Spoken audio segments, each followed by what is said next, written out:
अस्सलाम वालेकुम। आज हम पढ़ेंगे कि बिस्तर पर लेटकर मोबाइल इस्तेमाल करने के क्या नुकसानात हैं। साइंस इस बारे में क्या बताती है।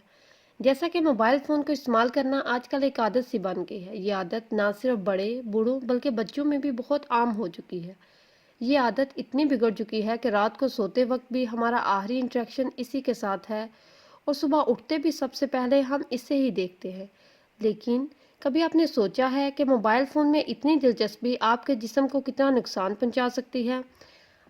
जैसा कि आजकल ये एक मशगला सा बन गया है कि बच्चों को भी सुलाने के लिए इन्हें मोबाइल्स पर कार्टून्स या पोइम लगा कर देनी पड़ती हैं। लेकिन क्या आपको पता है कि ये आपके बच्चे की ज़हनी नशोनुमा को कितनी बुरी तरह डैमेज कर रहा है और इससे आपके बच्चे की स्लीपिंग क्वालिटी और क्वांटिटी दोनों कम हो रही हैं और मोबाइल से निकलने वाली रेडिएशंस इनको कई तरह के हेल्थ प्रॉब्लम्स भी काज कर रही है। ना सिर्फ बच्चे बल्कि बड़े भी मोबाइल फ़ोन के बहुत ज़्यादा शौकीन हैं। रिसर्च के मुताबिक सोने से पहले मोबाइल इस्तेमाल करने से इंसान में मेलाटोनिन हार्मोन कम हो जाता है। ये ऐसा हार्मोन है जो हमारी बॉडी में नींद के साइकिल को कंट्रोल करता है। जैसा कि हमारी बॉडी को ऐसे डिज़ाइन किया गया है कि सूरज ग्रुप होने वाली रेड लाइट मेलाटोनिन हार्मोन की प्रोडक्शन को स्टार्ट कर देता है, जिससे इंसान को थकावट और नींद महसूस होती है। लेकिन जो ही सुबह होती है तो सुबह की ब्लू लाइट इस हार्मोन को कम करना शुरू कर देती है, जिससे इंसान रिलैक्स और एक्टिव फील करता है, जो इसे बिस्तर से उठने पर मजबूर करता है। लेकिन अगर आप बेड पर लेटकर ज़्यादा देर तक मोबाइल इस्तेमाल करते हैं तो मोबाइल से निकलने वाली ब्लू लाइट सुबह की ब्लू लाइट की तरह मेलाटोनिन हार्मोन की फॉर्मेशन को कम कर देगा, जिससे इस इंसान को देर रात तक नींद नहीं आएगी। अगर ये काम सालों तक चला जाए तो उसका पूरा का पूरा साइकिल डिस्टर्ब हो जाएगा।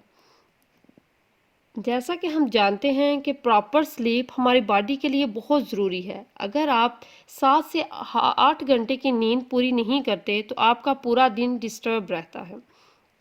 आप हर काम में अदम दिलचस्पी रखते हैं। आप अपने आप को लेस फोकस, लेस एनर्जेटिक और लेज़ी महसूस करते हैं। अगर आपकी ये रूटीन सालों तक चली जाए तो आप बहुत सी बीमारियों का शिकार हो जाते हैं, यानी कि शुगर और मोटापा जैसी बीमारियां सारी ज़िंदगी झेलना पड़ती हैं। अगर आप भी इस चीज़ के शौकीन हैं कि आप देर रात तक सोशल मीडिया के ऊपर स्क्रॉलिंग करते हैं तो आप अपने ब्रेन को ट्रिगर कर रहे हैं कि वो जागता रहे, जिससे आपका स्लीपिंग साइकिल डिस्टर्ब हो जाएगा, स्पेशली REM स्लीपिंग साइकिल। ये आपकी नींद की ऐसी फेज़ है जिसमें आप परसकून और गहरी नींद सोते हैं। तो ऐसा इंसान जो ज़्यादा देर तक मोबाइल बेड पर लेट कर इस्तेमाल करता है वो कभी भी गहरी नींद या परसकून नींद नहीं ले पाएगा। इस तरह ऐसे लोग जब रात को सोने की कोशिश करते हैं तो इन्हें नींद नहीं आती, तो इन्हें मुख्तलिफ कामों के बारे में सोचना पड़ता है और ये अपने ही इमोशंस और थॉट्स को डाउट करना शुरू कर देते हैं, जिससे इनके अंदर कॉर्टिसोल हार्मोन यानी कि स्ट्रेस का हार्मोन प्रोड्यूस होना शुरू कर देता है, जिससे ये लोग डिप्रेशन, एंजाइटी जैसी बीमारियों का शिकार हो जाते हैं।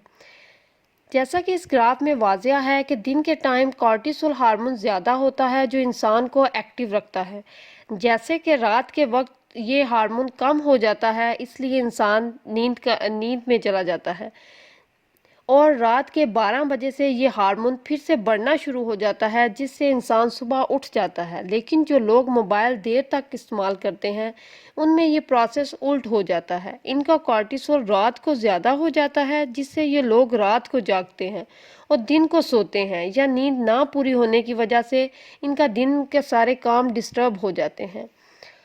और हम में से ज़्यादातर लोगों की ये भी आदत है कि हम मोबाइल तकिए के पास रख कर सोते हैं। मोबाइल से निकलने वाली रेडिएशन से तो हमें नुकसान पहुंचता है, लेकिन साथ ही मैसेजेस, कॉल्स और नोटिफिकेशन की आवाज़ या वाइब्रेशन से भी हमारी नींद डिस्टर्ब होती है और हम पुरसकून नींद नहीं ले पाते। इसलिए मोबाइल को अपने से दूर रख कर सोना चाहिए। Thanks for watching.